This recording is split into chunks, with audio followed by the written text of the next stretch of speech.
Estamos mais uma aula aqui na cidade sagrada de Aranana, com esse público maravilhoso. A aula passada a gente falou de Avraham, tá no YouTube, né? Quem estiver assistindo também o vídeo, curta e vai depois dessa aula assistir, é muito interessante. A aula sobre Avraham, o primeiro influencer da humanidade. E essa segunda aula, então, a gente vai falar de Yitzhak e também dos filhos de Yitzhak, Yaakov e Esav. A gente está mais ou menos acompanhando, né, a Parashá. Falei de Avraham, agora vou falar de Yitzhak e Yaakov. Talvez a próxima aula a gente pode fazer sobre Yosef e os irmãos, para pegar mais ou menos Bereshit, né, mais ou menos assim. E o nome dessa aula é Yitzhak e Rivka, uma missão, dois caminhos. Para as pessoas que prestaram atenção na leitura da Torá nesse Shabat, sabe a história da primogenitura, que o Yitzhak vai chamar o Esav para receber Abraham, né, a bênção antes dele morrer, e Rivka vai falar para o Yaakov se passar como Esav e receber Abraham. E aí a conclusão disso é uma tremenda confusão até os dias de hoje. Quem é o primogênito? Que é a história mais ou menos da Torá, né? Quem é o primogênito? Então cada geração começa com Caim e Hevel, certo? Depois Yitzhak e Ismael, falar os mais clássicos, né? Yaakov e Esav, depois vai ter Yosef e os irmãos, por aí vai, né? Então a história de quem vai conseguir Abraham, quem vai ser o primogênito. Então, para a gente entender um pouco sobre essa questão, a gente tem que voltar para o início da Torá, no primeiro passuco da Torá, Bereshit bara Elohim et hashamayim vet haaretz. No início, Deus criou o céu e a terra. E aí, quando a gente vai ler, por exemplo, o Rashi, um Midrash, vai falar o que é Bereshit, no princípio, ele vai interpretar pelo Midrash, que na verdade não é no princípio, e sim pelo motivo do princípio.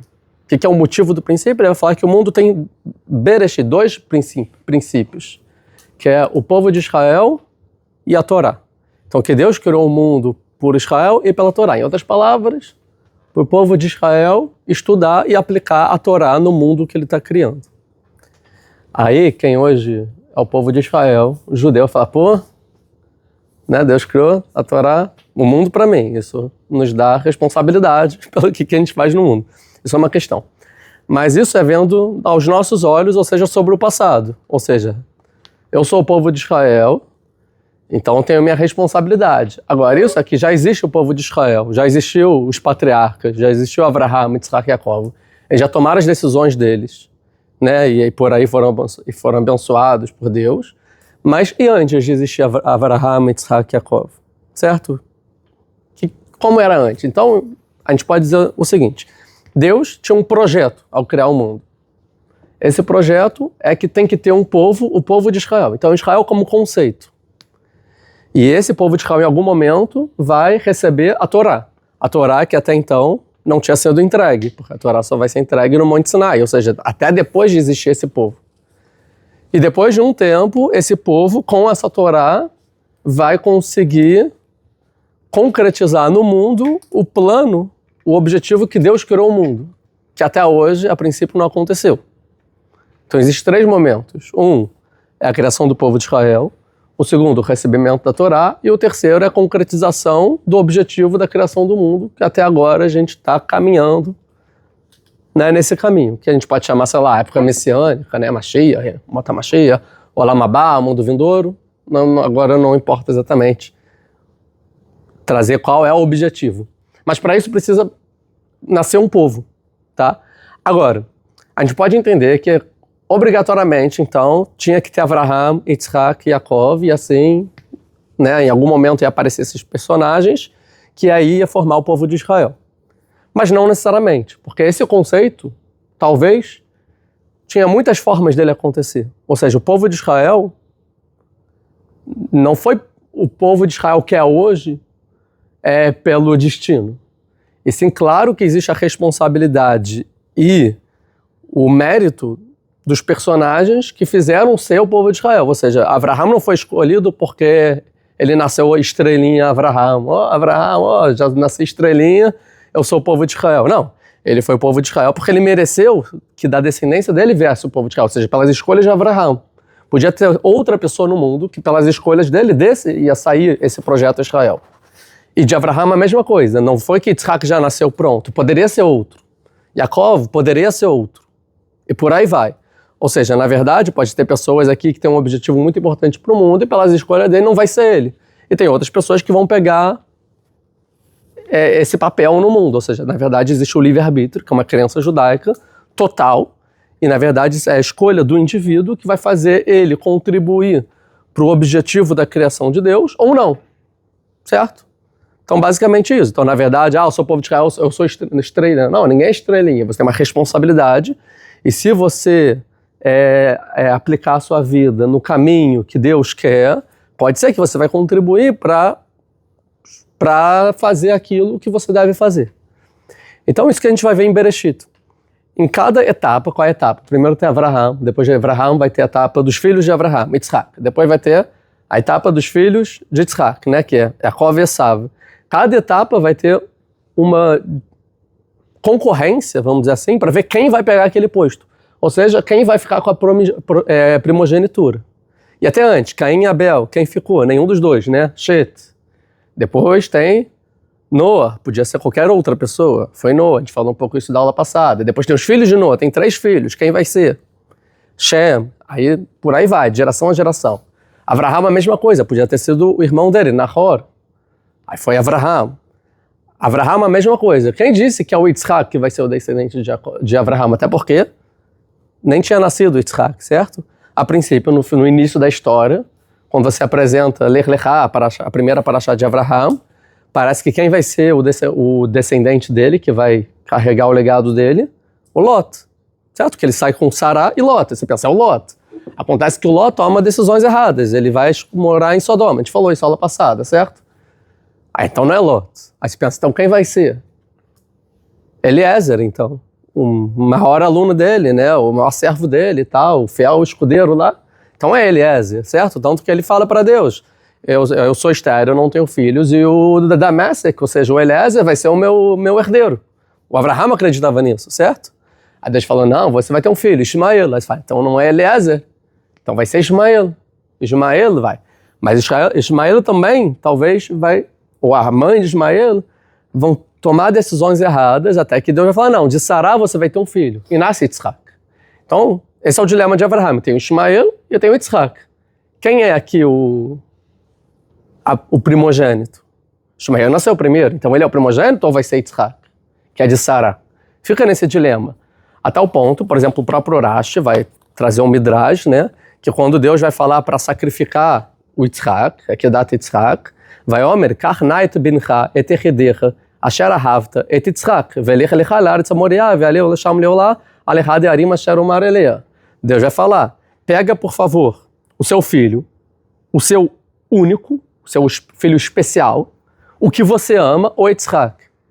Aí, salta aos olhos. Por quê? O seu filho, o único, o que ama, o Yitzhak. Por que tão prolixo assim Deus está falando? Aí vai explicar o Midrash. Ele vai falar, pega o seu filho. Aí Abraham vai falar assim, calma, eu tenho 2 filhos. Qual eu pego? Ismael ou Yitzhak? Ele fala, não, o único, o especial. Ele fala, não, os 2 são especiais. Um é único de uma esposa, o outro é único de outra esposa. Ele fala, não, o que você ama. Ele fala, eu amo os 2. O Yitzhak. Ou seja, até para Abraham não está certo que é o Yitzhak, mesmo na data Yitzhak. Ou seja, eu não sei, eu amo os 2. Os 2 são especiais para mim. Os 2, para mim, têm potencial de mudar o mundo. Eu não sei quem é. Até que vai vender e falar, não, pega o Yitzhak. E Yitzhak vai passar no teste, certo? Ainda o Yitzhak não, porque a gente vai ver que só depois da morte de Abraham que Deus vai falar com Yitzhak pela primeira vez e vai falar assim, de você é a descendência. Então Yitzhak só vai ser escolhido como o sucessor de Abraham, ou seja, que agora sobre ele está a responsabilidade de ser esse povo de Israel que ainda não surgiu, porque eles são só os patriarcas, não são o povo em si. Agora está com Yitzhak, mas só depois que Abraham morre. Depois das escolhas do Yitzhak. Porque por Abraham poderia ser também Ismael. E também por parte das escolhas do próprio Ismael de não ser. Entenderam essa parte? Aí quando morre, começa a paraxá que a gente leu. Ele todot Yitzhak ben Abraham, Abraham olid et Yitzhak. Então a Torá diz pra gente, essas são as descendências de Yitzhak, filho de Abraham. Abraham gerou Yitzhak, mostrando a descendência de Abraham, dele vai sair o povo de Israel, é o Yitzhak. Então, a partir de agora, esquece Ismael.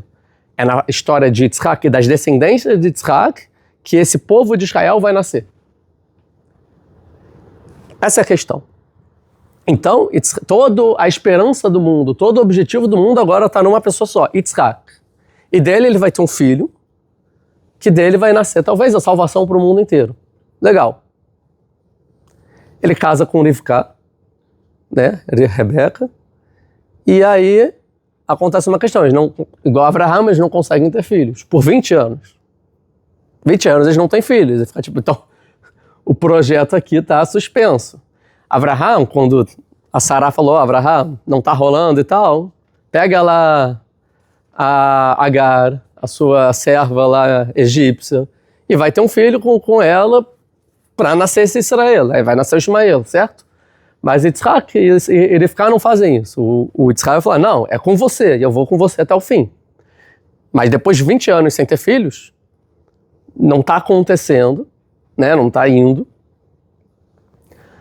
Até que eles falam, não, o que a gente tem que fazer então? Rezar. Então é isso que a Torá vai falar. Vai ater Yitzhak l'Adonai leno aristó, que a karahi, vai ater lo Adonai vai atar Rivka istó. Ou seja, e rezou, o verbo de rezar é vai ater, um dos verbos, tem 10 verbos para rezar na Torá, esse é um dos verbos. O Rashi vai falar, o que é vai ater? É uma linguagem de aftsara viribuihu, ou seja, ele rezou muitas vezes, rezou muito, para mudar os decretos lá de cima para acontecer o que não estava saindo do papel. E aí então, e rezou Yitzhak para Deus, Lenor Estó, perante a sua esposa, ou seja, pela sua esposa, certo? Que é Karahi, por quê? Porque ela era estéril. Ou seja, por favor, Deus, a minha esposa é estéril, faça dela nascer. Porque para Yitzhak ele pode casar com outro e ter um filho, mas eu não quero que Israel nasça de outro. Eu não quero que o problema que teve com Abraham, com os filhos, o Ismael, meu irmão, eu não quero que isso aconteça. Eu quero dessa. Então, Deus, eu quero dela e eu vou rezar até que ela tenha filho. Porque ela é estéril. Vai ater lo Adonai, e Deus atendeu a reza dele, e ela engravidou a Rivka, a esposa dele. Ou seja, ele rezou por ela, só por ela, e é aceito, certo? Ou seja, existia alguma dificuldade de vir para o mundo a descendência de Yitzhak com Rivka, que é o povo de Israel. Ou seja, o mundo talvez não estava ainda preparado, mas é como alguma coisa tão importante, não veio assim de mão beijada. Precisou de muita reza, muito esforço, certo? Mas ele também era estéril, não? Essa é a pergunta. Porque pode ser que ele era estéril e não ela, certo? Agora, então é isso que vão falar os comentaristas. Você vê aqui, Lenor Estó falava, na verdade, os dois estavam rezando muito. O Yitzhak estava rezando pela Rivka e a Rivka estava rezando pelo Yitzhak. Qual é a reza do Yitzhak? Olha, por favor, eu não quero ter um filho, eu quero ter um filho com Rivka. Essa é a reza do Yitzhak. Não importa se eu sou estéril ou não. Ela não está conseguindo gerar, eu quero que ela gere. Que é o que Abraham não fez, a priori. Que Sará falava, não, então vai com outra, não precisa ser comigo. Aí ele fala, ouve ela, tipo, tá. Aqui não, eu quero a minha esposa gere. Entendeu? E a Rivka estava rezando pelo Yitzhak. Deus, não quero que seja eu necessariamente, eu quero que ele tenha um filho. Então um estava rezando pelo outro. E aí o que a Torá vai falar? E Deus atendeu ele, a reza dele, e não a dela. Porque Deus não atendeu que viesse de Yitzhak, o filho, e sim justamente de Rivka. Essa é a questão. Então atendeu ela. Quer dizer, atendeu ele. Ele o quê? Que ela engravidou. Ou seja, que na verdade ele rezou por ela. Então na verdade é pelo mérito dela que Deus atendeu. Porque ele rezou por ela. E não pelo mérito dele. Aí o Brás vai falar, porque é diferente a reza de um tzadik, filho de um tzadik, de uma tzadiká, filha de um rachá. Porque a mãe, os pais da Rivka eram perversos e o pai de Yitzhak era tzadik. Ou seja, a princípio parece que o mérito é dele, certo? Não, então a reza dele, por ele ser filho de tzadik, é especial. Mas foi atendido porque ele rezou pelo mérito dela. Então é o tzadik rezando pelo mérito da Rivka. Aí a Rivka E Deus atendeu o pedido. Mas ao contrário, que ela era a filha de Irachá, rezando pelo mérito do Yitzhak, a princípio, Yitzhak tem mérito, né? Então, não valeu. Então foi pelo mérito dele, ele rezando pelo mérito dela que funcionou a reza. Então assim nasce Israel. Ótimo, perfeito. Então agora ela está grávida e finalmente Israel vai sair do papel, vai nascer um filho bonitinho e ele vai, pronto, vai ser o objetivo do mundo, certo? Essa é a questão. Mas antes de entrar na questão, vamos para a questão. Vai Trotzetsua Banim. A barriga dela começou a ter muita dor, muita bagunça. Ela falou, o que é isso? Não estou entendendo, uma dor insuportável. Até que vem uma profecia, um profeta, e vai falar para ela, não, é que tem dois, são gêmeos. Então, o que eles queriam evitar? Que o povo não tivesse o conflito, como Ismael e Abraham, ela teve os dois dentro dela. E agora, quem é o povo de Israel? Continua a dúvida. É um... Não tem nenhum gêmeos, né? Tipo, até agora, ninguém nasceu gêmeo. Caim e Eva, provavelmente. Não, Caim não é velho, não? Mas, velho, nasceu o primeiro. Caim e Eva. Princípio. Pode ser que não, que seja. Mas ninguém claramente gêmeos mas claramente não. Exatamente. Então existe um gêmeo. É uma coisa muito fora da regra. Pô, Israel vai nascer gêmeos. Ou seja, o que Deus quer? Essa é a pergunta. O que Deus quer do povo de Israel? Tem gêmeos agora? Quem é então? O que vai acontecer? E o gêmeo, a concorrência é muito maior do que dois irmãos, certo? São gêmeos, é o mesmo destino, é a mesma barriga, é a mesma mãe. E agora? O que vai fazer? Certo? Agora, por que não estava engravidando? Então tem até um... Agora eu não lembro quem fala isso, mas fala assim, que o Urash vai falar, que fala assim, e Deus atendeu ele, certo? Aí o Urash, ele vai comentar aqui que atendeu ele, falar ló, veló lá. Ou seja, atendeu ele e não ela. Pô, obrigado pela explicação, atendeu ele, não ela. Tipo, muito obrigado, Urash, agora eu entendi o que... Então, vai falar aqui que é um remes, ou seja, é uma alusão. Que Ló, a numerologia é 36, e Lá, 35. Lá Medvav e Lá Medrei, certo? 35. Então, a ideia é o seguinte, como se fosse que no Sanedrim celestial, ou seja, no Supremo Tribunal Divino, tem 71 juízes, como se fosse. Deus decide, certo? E a dúvida, quando eles rezavam, era... Engravida ou não engravida? O que é melhor para o mundo? Aí vinha uns e falavam, não, claro, o povo de Israel, vai vir Jacob. Claro. Aí vai vir outro, pô, mas vai vir junto Esav. Melhor não. Fala, pô, mas tem Jacob. Mas vale um Jacob se tem Esav? Então, ficaram discutindo, é melhor engravidar ou é melhor ter Jacob, mas se ter Esav ou é melhor não ter nenhum dos dois? E por outro caminho. Até que falou, e Deus ouviu, Ló, veló lá, ou seja, 36 e não 35. Ou seja, votaram, e aí por a decisão que é de quem? De Deus, ganhou que nasce os dois então. Então ouviu ele e não ela. Ou seja, a maioria por ganhou, e o decreto divino foi rompido, e aí nasceu e engravidou dos dois. É melhor os dois do que nenhum, do que ficarem estéril para sempre. Tá bom, então tem dois, e é isso, ela começa a ficar e começa a balançar, e a pergunta tá, quem é o primogênito? A princípio, o primogênito é quem sai primeiro vai ser o primogênito, certo? Porém, a profecia, ela recebe um spoiler antes de parir, né? Vaiomer Adonai lá, e falou Deus para ela, Shnei goyim betner. Ou seja, tem dois povos, nem são pessoas, tem dois povos dentro do seu ventre, ou seja, dois povos com culturas diferentes, que vão na civilizações diferentes, com pensamentos diferentes. Shnei leumim me'air, duas nações. Shnei leumim me'air e frado, de duas nações do seu ventre, se separarão. Ou seja, eles não vão conviver. Cada um vai para um lado. Ou seja, a pior tragédia que uma mãe de gêmeos pode ouvir. Ou seja, se você acha que tem dois, porque você tem três opções aqui. Tem três opções aqui, certo? Primeira opção, o primogênito vai ser o escolhido. Segunda opção, o mais novo vai ser escolhido. Ou a terceira opção, os dois juntos podem ser escolhidos. Por que não? Eles vão estar juntos e vão colaborar para melhorar o mundo juntos. São 3 opções possíveis. A melhor de todas, o que a mãe vai falar? Juntos.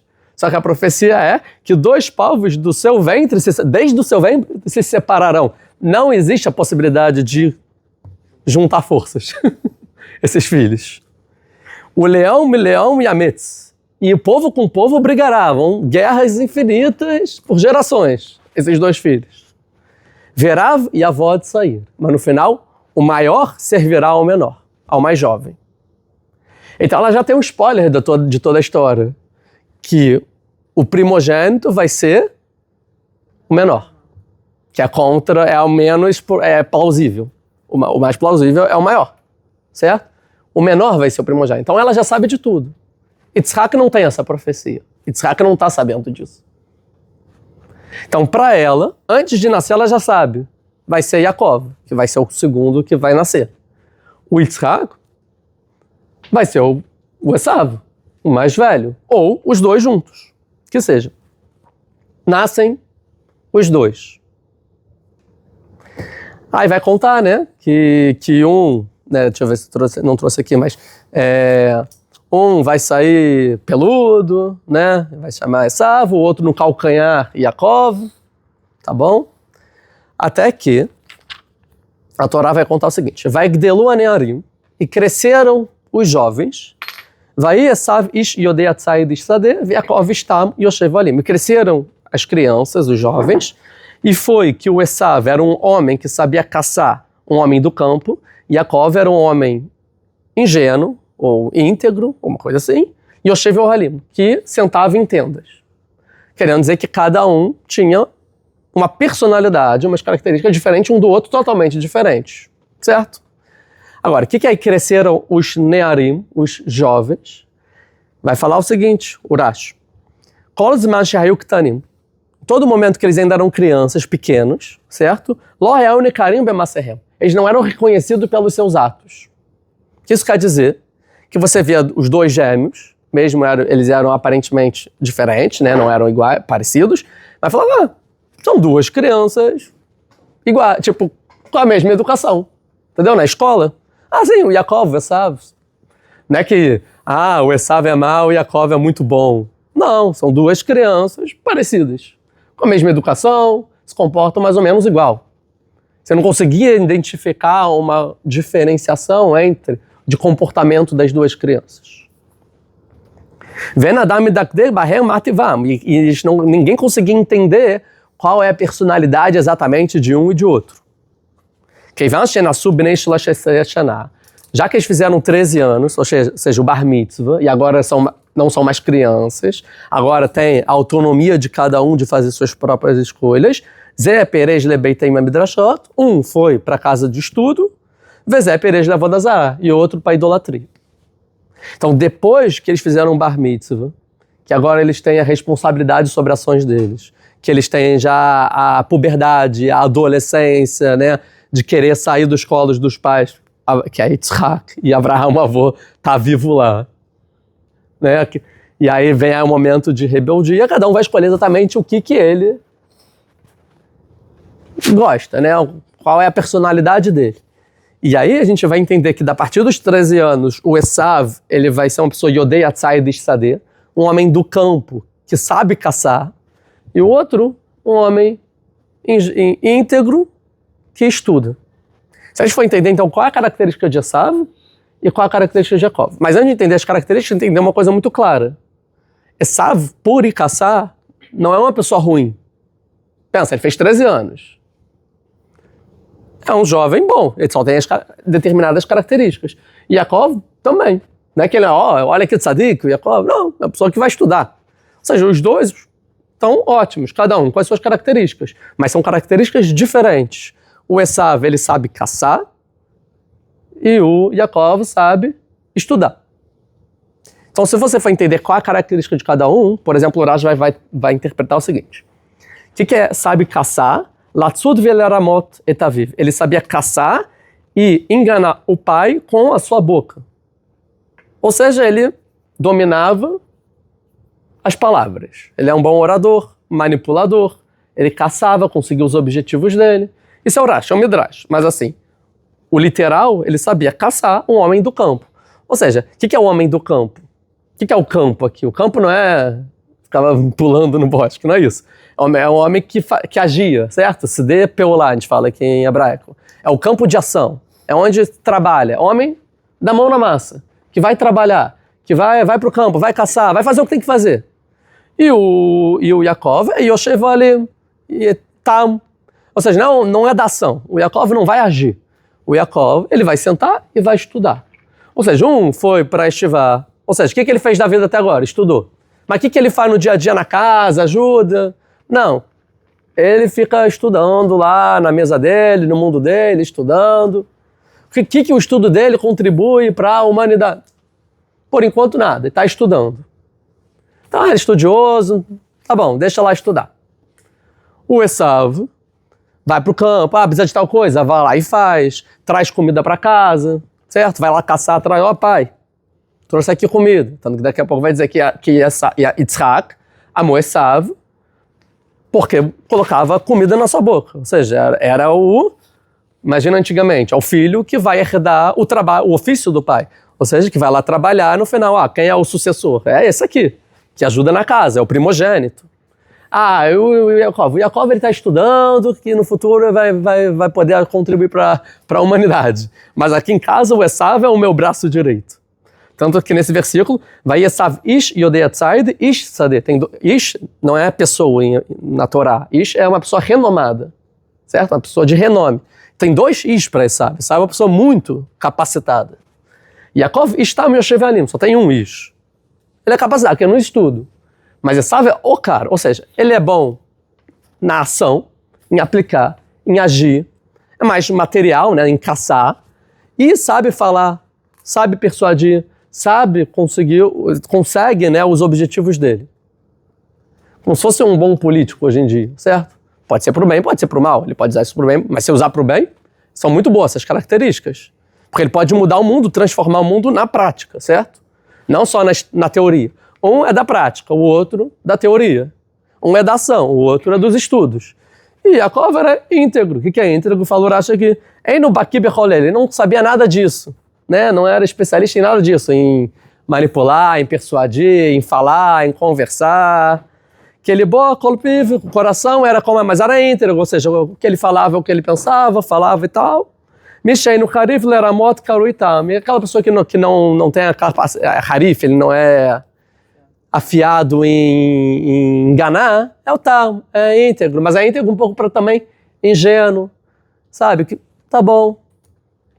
Aquele, talvez, a pessoa que estuda na Yeshiva e fala, dá um Dvatorá, e não sabe falar o Dvatorá, mas eu estudei, sabe estudar só, mas não consegue trazer aquilo que ele tem para o mundo, aplicar no mundo, né? Influenciar o mundo de fato, porque está dentro dele ainda. Mas eles têm 13 anos, 14 anos, né? Tem tempo para crescer ainda. Agora, o Rashi vai falar o seguinte, o que ele caçava na boca do pai? O que é que ele enganava o pai?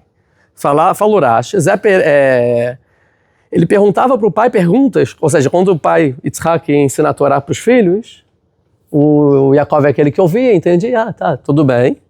O Esav fazia perguntas para o pai.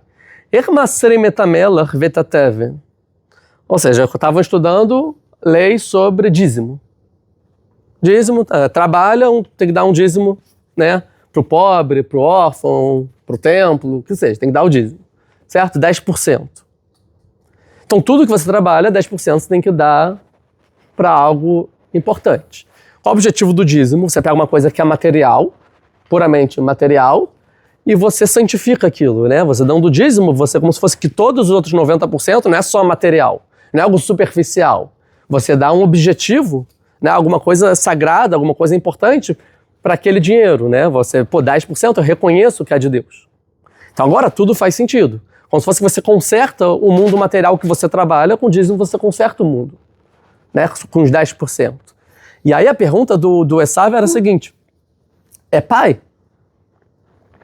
como que dá o dízimo do sal? Então, se eu pego sal, tem que dar o dízimo de 10% do sal. Não, por exemplo, vamos dar um exemplo. Trigo, 10% de trigo. Pega azeitona, 10% de azeitona. Tem um gado, 10% do rebanho, né? É pro templo, pro órfão, que seja. Pro pobre, pro levi, que seja, né? Na época não tinha o levi. Mas, aí fala, tá aí o sal, 10% pro sal. Aí o pai fala, não, sal não precisa de dízimo.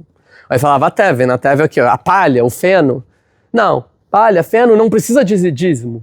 O pai falava, pela lei tem coisas que não precisa de dízimo. Aí o Esaú fala, não, como assim? Quero dar 10% do sal, quero dar 10% da palha, sim. Aí o pai falava, uau, olha meu filho, ele quer até o sal da dízimo. Ou seja, ele não tá, porque qual é a ideia? Tem parte do mundo que não precisa consertar, tá bom como tá. O filho, 13 anos, independente e ideológico, os jovens, né, acho que vai mudar o mundo inteiro. Não, o sal eu também vou dar dízimo, pai. Entendeu? Eu quero consertar o mundo inteiro, eu não quero só agir e melhorar o que dá, o que as pessoas... Até o sal, até o feno, até as coisas insignificantes do mundo a gente tem que consertar.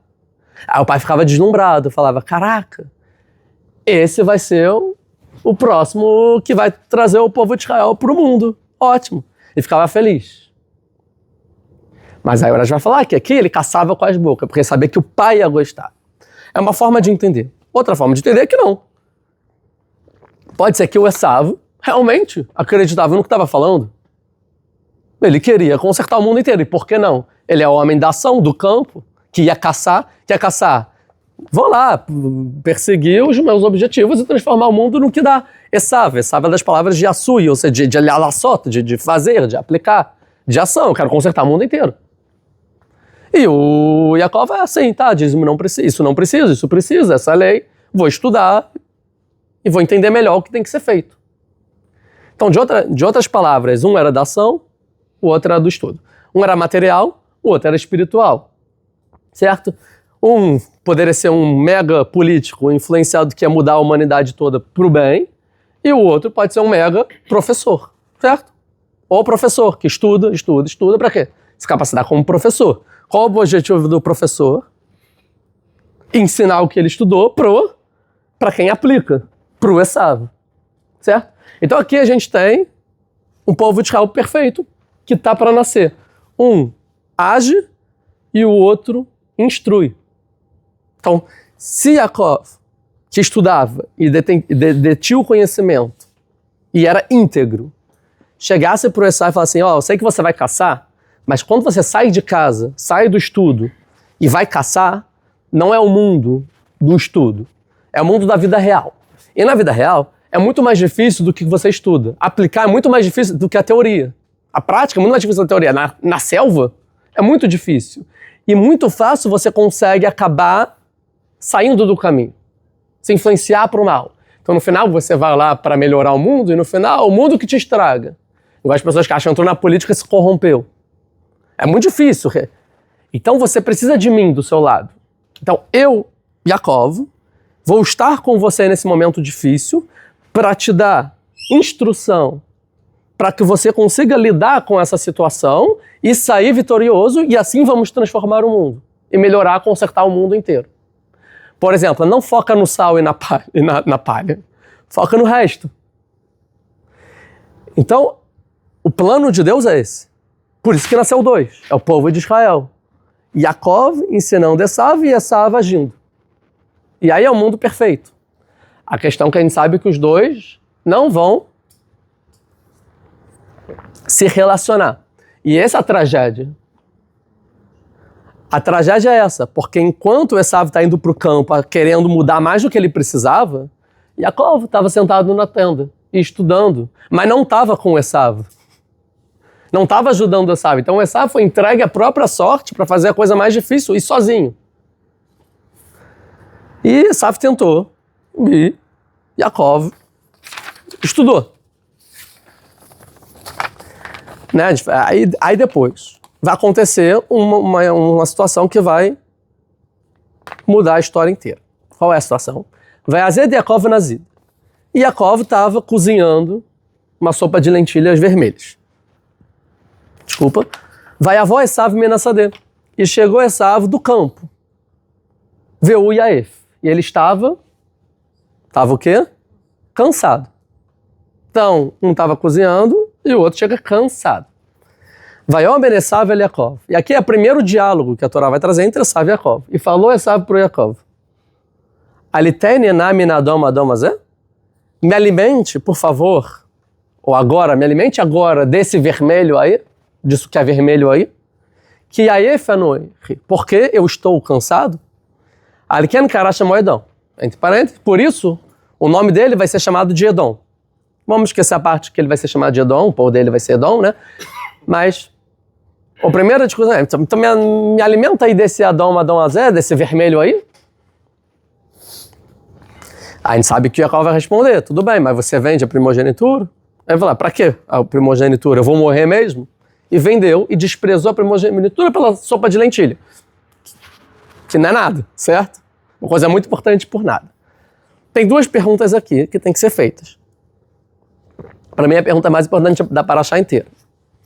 É a primeira, que é: me dê comida porque eu estou cansado? Qual é a relação entre comer e cansado? Me dê comida porque eu estou faminto? Faz sentido. Estou com fome. Me dá comida? Estou muito faminto. Quero comer? Me dê comida? Ah, não. Me dê comida, por favor, porque eu estou cansado. Vai dormir. Ó, tem cama. Vai dormir. Tá cansado, dorme. Não come. Vai dar na boca dele. Sim, vamos ver. Beleza. A gente vai entrar daqui a pouco nisso. Vai se aprofundar um pouco disso. Mas, a princípio, essa é a pergunta principal. O que estar cansado? E falar duas vezes que um estava cozinhando e o outro chegou cansado.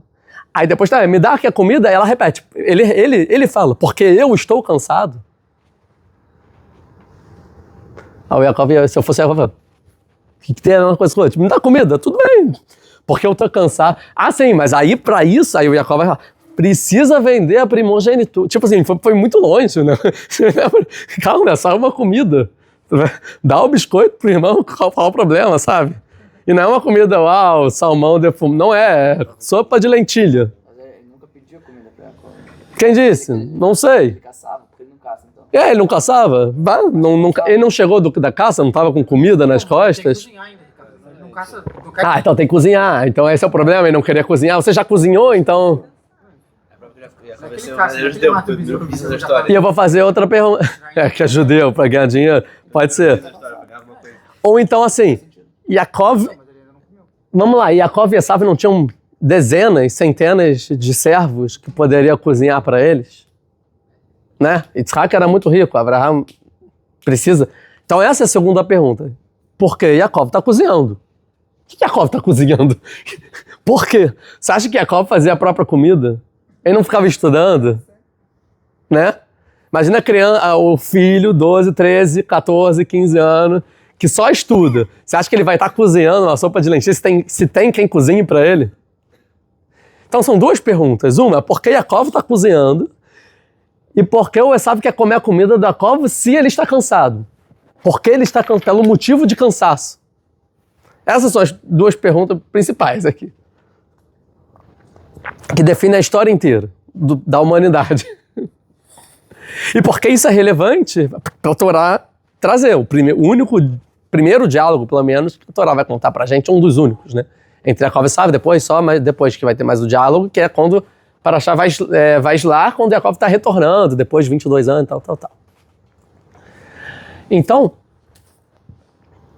vamos ver o que o Urash vai falar. O primeiro que o Ricardo falou. O verbo não é me dê de comer. O verbo que ele usa é alitene. O que é alitene? É me enfia dentro da boca, basicamente. Que é o ato de alimentar um camelo. Você pega a comida, você não... botavam a mão dentro da garganta do camelo e jogam a comida para não precisar mastigar. Esse é o verbo que ele usa. Não é me dê de comer. É tipo, vai, joga aí na minha boca que eu tô cansado. Ou seja, não quero nem mastigar. Me alimenta de uma forma que eu nem precise me esforçar, porque eu tô cansado. Eu não quero nem mastigar mais. Eu quero só ser alimentado.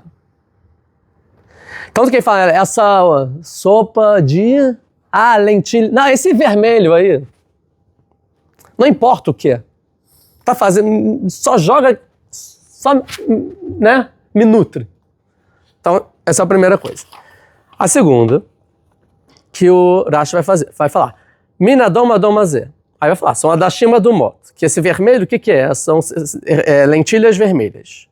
Aí ele vai trazer um contexto que muda a história. Veotó Ayom Met Avraham, que naquele dia morreu Avraham, o avô dos dois. Então calma, então não é um dia qualquer. Morreu Avraham, o avô, o vovô dos dois. Se Avraham é importante pra gente, imagina para os dois. Imagina para Yitzhak. Imagina para a geração, certo? Lembra que a gente falou que Noah na sua geração, mas se fosse na geração de Avraham, porque tem Avraham para a geração morreu o Avraham. Imagina o luto, imagina quando morre um tzadik, como as pessoas se sentem? Além de tristes. Qual é o sentimento? Morreu uma pessoa... uma perda para a humanidade, desamparada, não é? Existe uma questão psicológica que as pessoas passam. Isso para qualquer pessoa que falece, mas o Avraham não deve ter sido um dia fácil. Muito menos para Yaakov e para Esav, que tinham 15 anos naquela época e perderam o avô. Então, o Rashi vai falar, Otoyão Met Avraham, aquele dia morreu Avraham, Sheloi Eraet essa, por quê? Ele falou porque para o Avraham não vê os atos ruins, que o neto dele foi para o caminho ruim. Então daqui a gente entende o seguinte, até aquele dia, Esav não tinha ido para o caminho ruim, era uma pessoa boa, igual Yaakov.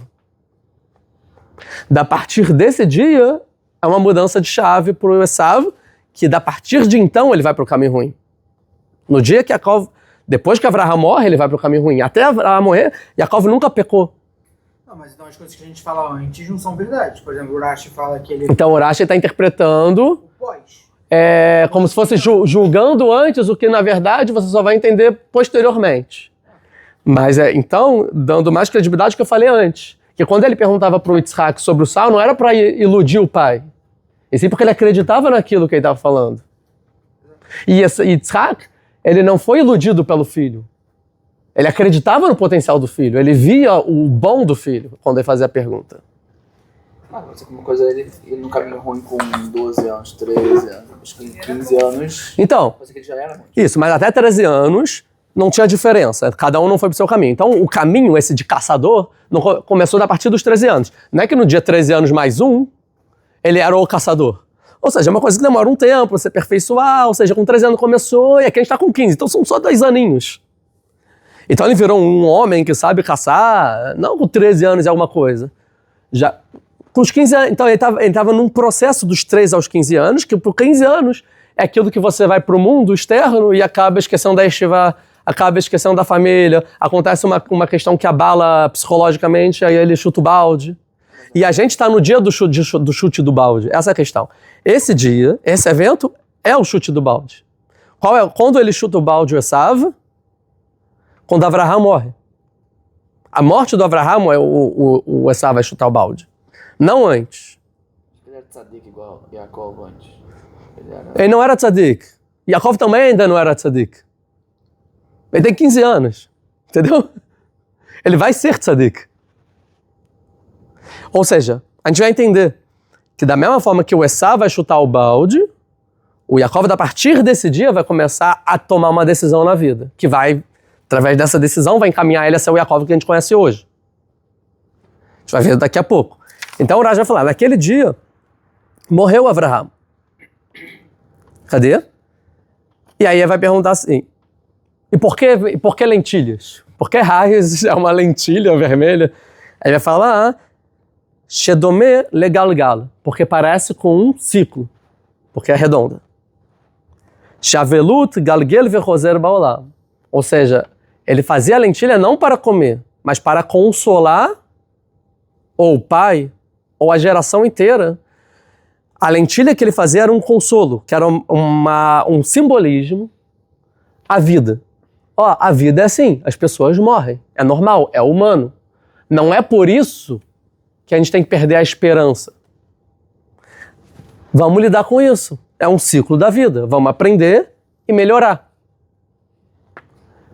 E aí outro motivo vai falar aqui, porque o Hadashim ele não tem pé, ele não tem uma rachadura, ele é todo redondinho. Para mostrar que no momento de luto, você se cala. Fica em silêncio, espera passar o sofrimento e depois você vai... E não já sai falando, porque não vai discutir com Deus, porque Abraão morreu. Que é o que Esaú vai fazer. Esaú vai se questionar naquele dia. E naquele dia ele vai tomar decisões para a vida. O Yaakov, ele quer dar um sinal assim, não, gente. Não façam nada agora. Mas o Esaú é de ação, ele tem que fazer logo. Ele tem 15 anos. Espera. Vamos, depois de um tempo, entender o que aconteceu hoje para dar significado e saber prosseguir no caminho correto. Então, da mesma forma que o Esaú vai mudar o comportamento dele, o Yaakov também. Quando o Yaakov ele vê a morte do Avraham, ele fala assim, até hoje eu sentava nas tendas e estudava. Hoje não tem mais Avraham. Então eu preciso preencher o buraco que Avraham vai deixar no mundo. Eu preciso tomar uma decisão. Qual é a decisão? Alimentar o mundo.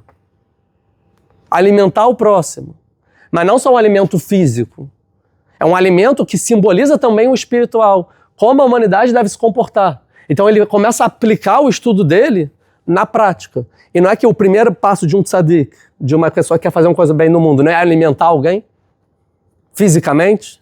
Para resolver os problemas do mundo, então primeiro tem que resolver o problema de alimentação. As pessoas têm que ter o que comer para depois pensar no espiritual. Mas dentro da alimentação você já pode introduzir lições e consolar a humanidade para os problemas que elas estão passando agora de sofrimento. Então, o Esaú precisava de consolo, porque Avraham morreu. O Yitzhak precisava de consolo. A humanidade precisava de consolo. E Yaakov falou, eu vou começar a ser aquela pessoa que vou trazer consolo para as pessoas que precisam. Que é a mitzvah de Hesed, que a gente aprendeu na aula passada de Avraham. Eu vou seguir o caminho de Avraham, consolar. Consolar é uns atos de bondade. Então, Yaakov ele toma uma decisão. A partir de hoje, eu tenho que deixar um pouco os livros e aplicar para a necessidade do mundo. Porque é isso que o Avraham fazia. Não é que ele começava alimentando, a gente falou? Então, eu vou começar alimentando, eu vou seguir o passo do meu pai. Já Esaú, ele chegou cansado. Essa é a questão. O que é cansado? Não é cansado fisicamente.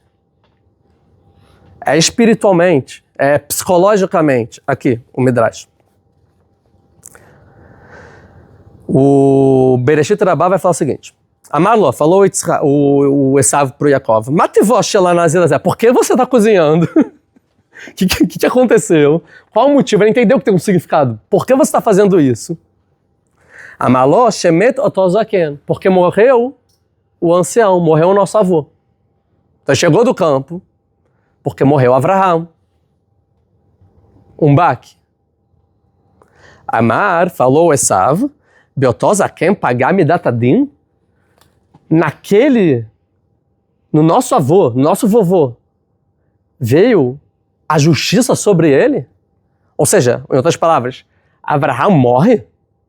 Avraham é um tzadik. Avraham mudou a humanidade. Ele não devia morrer. Ele não merece morrer. Ele é justo. Ele ajudou o mundo mais do que ninguém. Ele não deveria morrer. Como ele morreu? Que tragédia é essa e por quê? Ou seja, ele falou em vez de ficar em silêncio. Amalohen, falou Yaakov, sim. Morreu. Amar, por isso que é redondo. Acontece, é a vida. Normal. Amar, imkem lo matan sachar velot chiat metim. Então, se Avraham morre, não existe recompensa por atos bons, nem ressurreição dos mortos. Ou seja, então Deus não existe. Se Avraham morre, nosso vovô querido e justo, que a melhor pessoa que já existiu na minha vida, para Esaú, o meu avô querido, então Deus não existe. Entendeu? Então tudo que ele fazia com a ideia de mudar o mundo, de transformar o mundo, ele chega do campo cansado. Cansado dessa tarefa. Da tarefa de mudar o mundo. De melhorar o mundo. Porque se Avraham morre, não faz sentido melhorar o mundo. Não faz sentido fazer nada da vida. Então, eu estou esgotado, estou sem esperança, eu estou inconsolável. Não tenho o que fazer. Avraham morreu, não tem futuro. Se Avraham não conseguiu, quem eu acho que eu vou conseguir? E Esav já deve ter começado a enfrentar nesses 2 anos as primeiras frustrações de achar que vai conseguir mudar o sal, mas no final não consegue mudar nem a cama. Mas se foi isso que tá falando, essa parte da Torá, em que momento Esav mata Nimrod? Calma. Esse é outro Midrash. Mas a gente vai entrar nisso. Calma, então. Aí ele fala assim, então se for assim, então é isso que fala. Se Abraão morre, para que a primogenitura? Ou seja, não quero nada, ele não conseguiu, eu vou conseguir. Para que isso? Eu vou morrer, ele fala, eu vou morrer, para que primogenitura? Eu vou morrer. Dá no mesmo.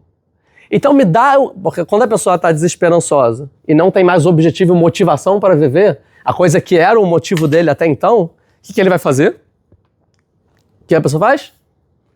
Então eu vou comer. Então vamos no restaurante. Pra quê? Pra que estudar? Pra que trabalhar? Vamos ver, calma. A gente não terminou o diálogo. Aí então ele fala, então me dá esse vermelho aí, e bola pra frente. E também eu não vou nem mastigar. Não quero nem mais me esforçar pra fazer mais nada. Me alimenta. Você acredita ainda? Então você alimenta. Eu não vou mais alimentar ninguém. Eu vou me alimentar. Eu vou aproveitar minha vida, o pouco tempo que eu tenho de vida. E não importa o resto do mundo. Aqui, outro Midrash, né? E foi o Esav do Esadeu. O Midrash fala, 5 pecados ele fez naquele dia. Ele roubou, ele teve relação com uma mulher noiva, né? Matou uma pessoa, negou Deus e desprezou a primogenitura. Ou seja, a gente fala aqui de idolatria, relações proibidas, roubo, assassinato, não acreditar em Deus e desprezar o objetivo da vida dele, que ele é o Israel, a primogenitura. Para que isso? Para que Israel? Para que um projeto no mundo se Abraão morreu? E isso eu acho que é justo. As pessoas, quando morre uma pessoa assim, passam por isso. Por isso tem que ficar no momento de luto, sofrer, esperar, para depois seguir a vida, ser consolado. Né? E Yaakov está tentando trazer o consolo aqui. Ou seja, ele chutou o balde. Aí, continua a conversa. E então, o Yaakov vai falar o seguinte. Vaiomer Yaakov. Então, primeira coisa que Yaakov vai falar na Torá para o Esav. Então, se você está cansado desse fardo que você tem que carregar e está te esmagando, tipo, eu tenho que melhorar o mundo inteiro. Me dá. Passa para mim. E aí você vai ficar tranquilo. Não é isso que você está se sentindo esmagado pelo peso de responsabilidade que você tem? E acha que não. Então me dá. Deixa comigo agora, então, esse fardo. Vaiomer Esav, hine anochi olei larmut. Sim, eu vou morrer. Velá, mas ele é bechorá. Então para que a primogenitura? E aí ele deu a primogenitura. Então, boa sorte. Eu tentei, não consegui, desisto. Agora está com você. Vai lá alimentar as pessoas, vamos ver se você consegue.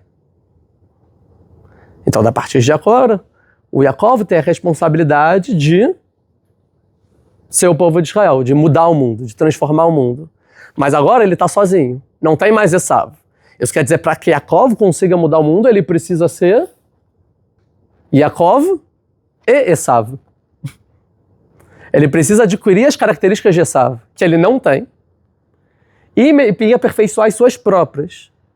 E o nome de Yaakov com Esav, o que é? Israel. Então a gente vai ver, por exemplo, que na paraxá dessa semana, daqui dois paraxá, na verdade, ele vai virar Israel.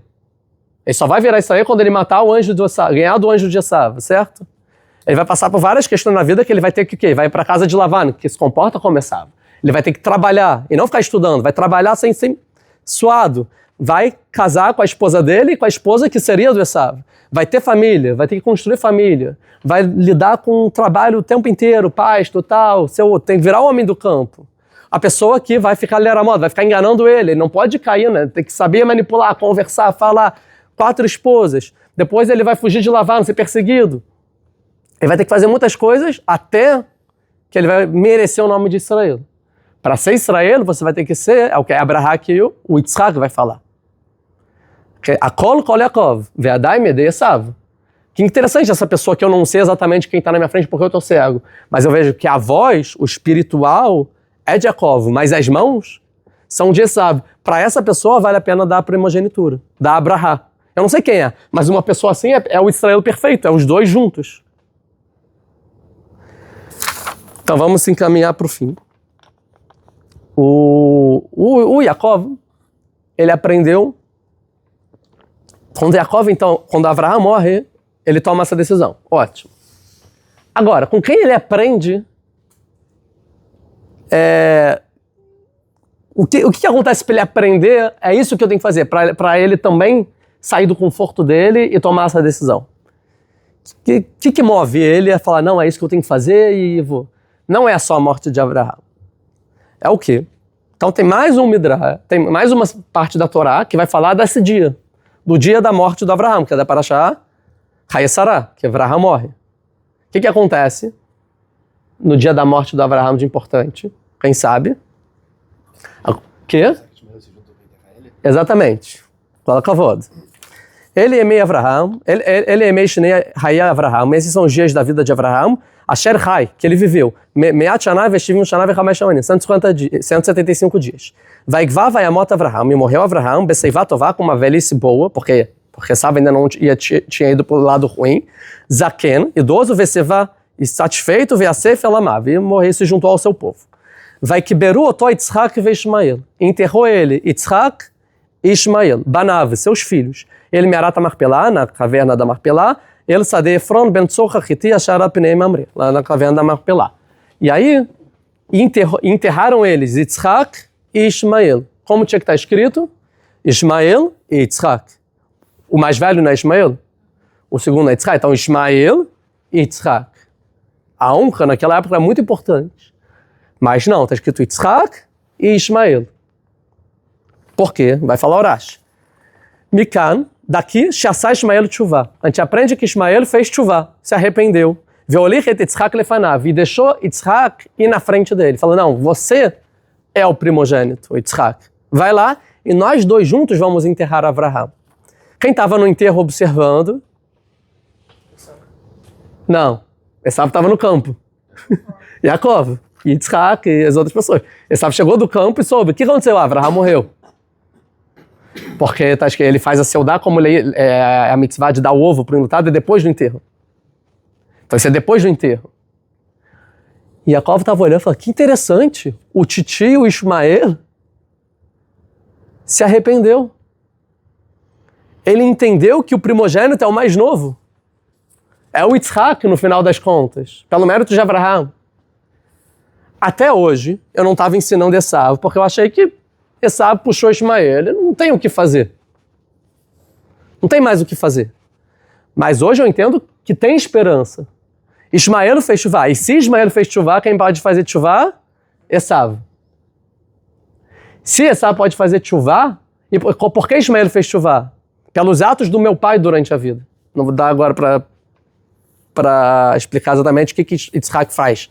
Mas porque Yitzhak foi procurar, fala que depois ele vai para onde Ishmael morava. Ele vai morar para trazer Agar de novo para o pai, que é a mãe do Ishmael. E por isso ele consegue fazer a Tshuvah do Ishmael, o Yitzhak. Ele faz por onde? Então, se Yitzhak fez a Tshuvah do meu tio, quer dizer que eu consigo fazer do meu irmão. Eu vou começar a alimentar o mundo. Eu não posso ficar parado. Então ele pega de Yitzhak com Ishmael o exemplo de melhorar o Yitzhak. Mas Yitzhak não está presente. Então Yitzhak ele desiste de tudo. E fala, faz sozinho. E Esav não está presente. Então faz tudo sozinho.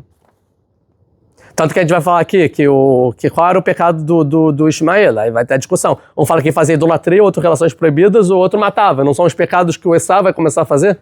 Então eles são bem parecidos no comportamento. E aí depois vai falar, não, eles brigavam pela herança. Não é a mesma briga? Então no final, toda a discussão do Ishmael se aplica à discussão de Esav com Yaakov, no final das contas. Se Yitzhak conseguiu, eu também posso conseguir. Então aí ele começa a preparar. E aí depois chega no episódio, muitos anos depois, que Yitzhak está cego e vai dar a primogenitura. E aí ele vai escolher o Esav. Por quê? Porque ele não sabe que o Esav, vendeu pelo prato de lentilha, número 1. 2, ele não sabe a profecia da Rivka, certo?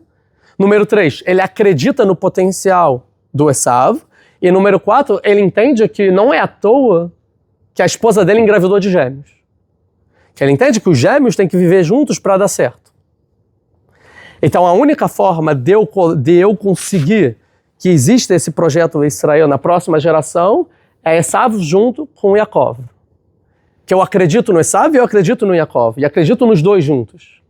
E para que isso seja feito, eu preciso dividir a bênção em duas. A material e a espiritual. A material vou dar para Esav, para a bênção influenciar o Esav, no caminho do Esav para o bem. O espiritual para influenciar o Yaakov para o bem. Então eu vou dar agora a material e depois, no final da paraxá, ele dá para o Yaakov, é espiritual. E assim eu divido as brahot e os dois com as suas brahot vão conseguir melhorar o mundo, cada um no seu caminho, que é o caminho natural de cada filho. E cada um tem o seu caminho, tá tudo ok. Só que a Rivka já tinha um spoiler. E ela fala, não, eles vão se separar, não vai dar certo. Mas não posso falar isso pro Yitzhak. E aí ela vai, então, Yaakov, para dar certo, você tem que ser Esav. Você tem que ser Yaakov e Esav. Você tem que ter as duas brahot. Você tem que ter abençoado no material e no espiritual. Você vai ter que ralar. Como? Começa fingindo que é Esav. Coloca o pelo. Vai lá, pelo menos você não sabe caçar, mas vai lá no rebanho, pega o cabritinho, eu cozinho. Você não sabe cozinhar, eu cozinho. Eu sou a mamãe, eu ajudo no início, mas depois é você.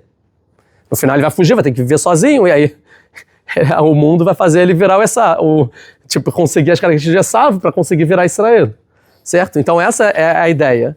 A discussão do Yitzhak com a Sarah, que é o título, né? Que é uma missão, dois caminhos. Do quê? De Yitzhak com, eu falei, ele sabe?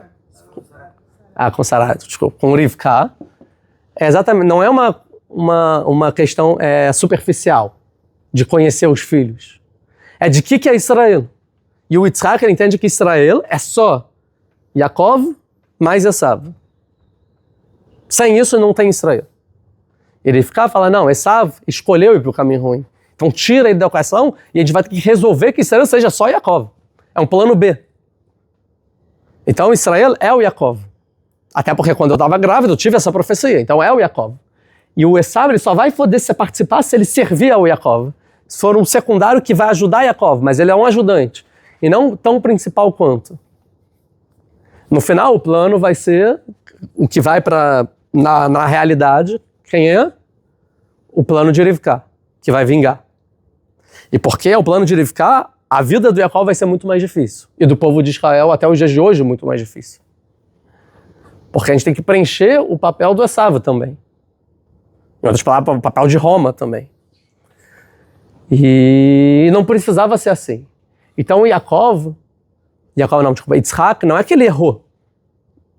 Essa é uma pergunta para quem estava certo? Yitzhak ou Rivka?